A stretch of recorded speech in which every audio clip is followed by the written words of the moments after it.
Hello everyone, welcome to Explore IAS Academy. So my dear students, இந்த வீடியோல பாத்தீங்கன்னா Indian ரயில்வேல வந்துட்டு 8860 வேகன்சி வந்துட்டு கால் ஃபர் பண்ணிருக்காங்க. சார் என்னன்னா இந்த எக்ஸாம்ஸ் வந்துட்டு ஃபர்ஸ்ட் அட்டெம்ப்ட்ல கிளியர் பண்ண முடியுமா அப்படிங்கிற ஒரு கேள்வி உங்களுக்கு இருந்துச்சு அப்படின்னா இந்த ஒரு 40 செகண்ட்ஸ் வீடியோ அதுக்கான பதில் கொடுப்போம். சரிங்களா?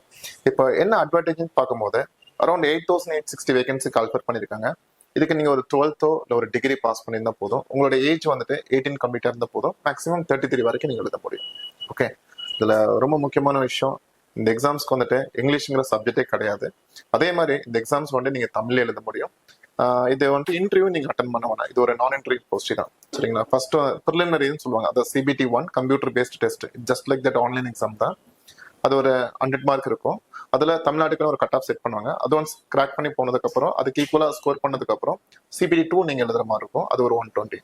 இந்த CBT1 and 2 ரெண்டுத்துக்குமே வந்து சேம் சிலபஸ் தான். மார்க் மட்டும் தான் டிஃபர் ஆகும். CBT1ங்கிறது 100 மார்க் எழுதுறீங்க, CBT2ங்கிறது 120 மார்க். ஸோ மெயினான விஷயத்துக்கு வரலாம். இப்போ இந்த எக்ஸாம்ஸ் வந்துட்டு ஃபர்ஸ்ட் அட்டெம்ப்ட்ல கிளியர் பண்ண முடியுமான்னு கேட்டீங்கன்னா லிசன். இப்போ இந்த எக்ஸாம்ஸ் வந்துட்டு லட்சக்கணக்கான பேர் வந்துட்டு இந்த எக்ஸாம்ஸ்க்கு அப்ளை பண்ணுவாங்க. பட் கரெக்டா ஒரு சிலர் வந்துட்டு அந்த எக்ஸாம்ஸை கரெக்டா அச்சீவ் பண்ணிடுறாங்க, கிளியர் பண்ணிடுறாங்க. அதுக்கான ரீசன் என்னன்னு பார்த்தீங்கன்னா, ஃபர்ஸ்ட் விஷயம் வந்துட்டு இந்த எக்ஸாம்ஸ் வந்துட்டு 3 சப்ஜெக்ட் தான். உங்களுக்கு aptitude and reasoning and GK இருக்கு.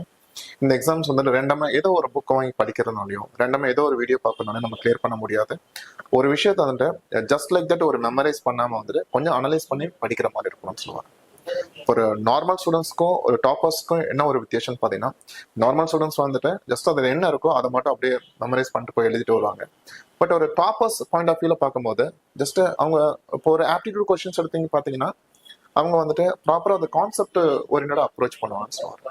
அவங்களுக்கு ஆப்டிடியூட் அண்ட் ரீசனிங் ஜிஎஸோட ஒரு கம்ப்ளீட் சிலபஸ் அவங்க கையில் இருக்கும்.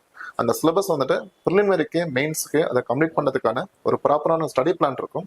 அந்த ஸ்டடி பிளானை வந்துட்டு அவங்க ரெகுலராக ஃபாலோ பண்ணுவாங்க. இன்னும் தான் படிக்கும் போது மறந்தாலுமே அதை எவ்ரி வீக் வந்துட்டு அதை ப்ராப்பராக ரிவிஷன் பண்ணுவாங்க. நமக்கு அந்த ரிவிஷன் பண்ணும் போது நமக்கு நாலேஜ் வந்துட்டு ரீட்டன் ஆகிட்டு இருக்கும். பட் நம்ம எழுத போகிற எக்ஸாம்ஸில் வந்துட்டு டைமிங் ரொம்ப ரொம்ப முக்கியம். இப்போ அதை வந்துட்டு நமக்கு ஸ்பீட் அண்ட் அக்யூரேசி வந்துட்டு டெவலப் பண்ணோம் அப்படின்னா நமக்கு ரெகுலராக வந்துட்டு ப்ராக்டிஸ் பண்ணும். சரிங்களா?